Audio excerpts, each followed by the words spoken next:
tunalipa bonti na tuna vibali vyote sawa, lakini unaposhusha abiria unakuja unakamatwa, unaambia ni wrong parking.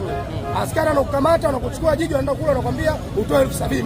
Sisi tumechoka, kama ni hivyo waende Bolt tufungiwe, sisi tunafanya kazi. Waende LATRA.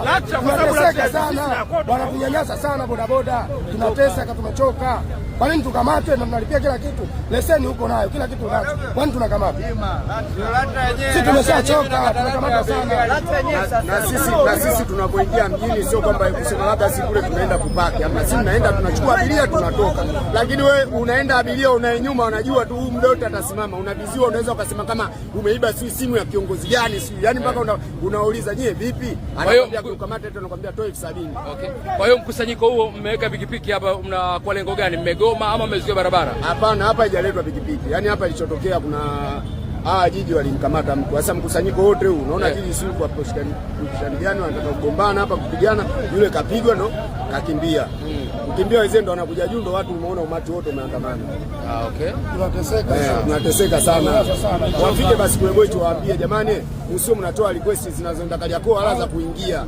Yaani zisiwe zinatoka au tuache tu bodaboda. Kwa sababu mimi nina umeona LATRA nimelipia. Kwa baada ya wenzenu kukamatwa ndo amepigwa. Amepigwa. Na ameondoka na pikipiki yake amechukua ameondoka. Bora la jiji. Sasa hivi wamemwona askari wamekataa. Atutoe 70. Wakati kipindi cha nyuma tunatoa 70, wanakataa kutupa control number. Sasa hivi wameulizwa wanasema eti tunatoa 50, tunatoa 60. 60 alini 70 tumetoa, wengine tumeshika zaidi ya mara 5. Tunaomba msamaha hataki. Sasa sisi tufanye kazi gani? Sisi tunachoka,